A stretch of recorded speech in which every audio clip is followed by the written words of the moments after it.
So, good day everyone. I'm Evangeline Cuadra and I'm going to report about the first part of Global Information System. So, first, we're going to tackle about the multinational firm or MNF.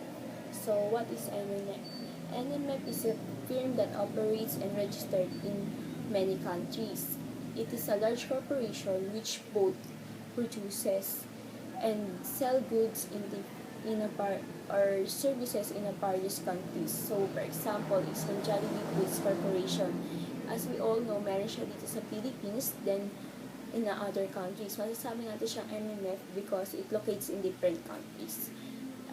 Yung MNF, it plays an important role in globalization. It uses global information system, which are systems that serve individual firms unit in the multiple countries. GIS is a global information system that are different in other IS because this system must conform to law, cultural, and standards of other countries. For example, yung transaction processing system. Yung magkaiba sila ng global information system dahil nga hindi naman siya nagbe-base sa standards ng different countries at cultures and law. For example, ng transaction processing system is yung payroll. Di ba yung payroll, naka-base lang siya sa isang organization. So, unlike ng global information system, ang basis niya is the country, different countries, yun. Then, web and international commerce. Web has become important vehicle for business-to-business and business-to-consumer commerce. It overcomes geographic limitation. If you have a physical store and you are limited by the geographic area, you can service with a commerce website. The whole world is your playground, diba? Halimbawa, meron akong isang store, kunyari, clothes store. Then, ang gusto ko, i-post siya within different countries or areas.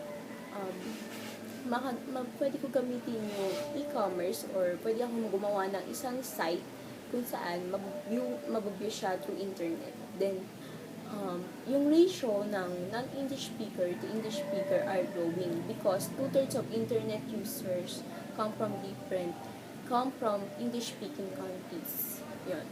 Internet opens enormous global opportunities. Chinese market expected to be the largest in future. Web offers opportunity to save on cost. For example, ng cost saving is yung printing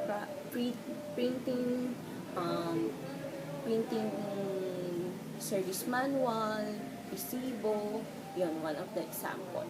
So, web can also reduce customer service by 50% kasi hindi mo na kailangan mag-accommodate pa. So, masasabi natin parang magiging intermediary siya kasi nga, pwede mo tanggalin yung nasa gitnang process. Then, yung customer convenience. Kasi, pwede din siyang gawin indoor. Global business must be sensitive to audience. Kailangan yung website na i-build mo is hindi lang siya for viewing, for functions din. Yan. Next topic to be discussed is the imperatives to need when designing a website for international audience. So, imperatives to need when designing a website for international audience. First, plan. Plan the site before you develop it. A site for an international audience requires more planning than the national one. Second, learn the references. Learn the cultural preferences, convention differences, and legal issues or use. Expert who knows these preferences. Tailor each local site to the way in which local people prefer to shop, buy, and pay. Third, translate properly. Use local interpreters to translate content for local audiences. Do not use software or other automated methods unless humans review the translated materials. Experienced translators are attentive to contemporary nuances and connotation. Fourth, Be egalitarian. Do not let any audience feel as if it is less important than other audiences. Keep all local sections of your site updated and with the same level of important services. Last but not the least, avoid cultural imperialism. If the local language or cultural has the word or picture for communicating an idea, use it. Do not do Do not use those of your own country. Give the local audience a horny experience. So, it is says that think globally and act locally. It only means that argues people to consider health.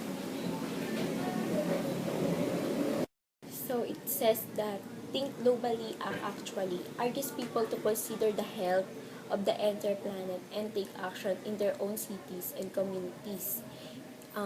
This phrase has been used for various contexts including town planning, environment, education, mathematics, and business. Nagkakat na lang. Hello everyone, I'm Nico T. Gonzalez and my report is all about Global Information System Phase Challenge. This is the 8th Global Information System Phase Challenge. One is the technological barriers. When we say technological barriers, this is the challenge that facing the technological barriers. Not all countries have indicate information technology infrastructure and unable to build international information system to gain broadband communication lines needed. The solutions offers two versions of website to compensate for slower bandwidth. Next is regulation and tariffs. When we say regulation and tariffs, these are the challenges. The countries have different importance regulation. 2. Executive reluctant because of hassle. 3. Even with research, there are fear that employees will not know how to comply with law in destination countries. The solution? There are programs such as Next Links to help importers and exporters for web commerce. Next is electronic payment mechanism. When we say electronic payment mechanism, these are the challenges. E-commerce allow easy payment for online franchise. Number 2, credit card prefers payment method in North America. Number 3, not all countries adopt this reference. Their solution, websites for international firms must have multiple payment mechanism. Next is different language and culture. When you say it means different language or culture, this is the challenge. Number 1, taste. Number 2, gesture. Number 3, treatment of people. Next is ethical issues.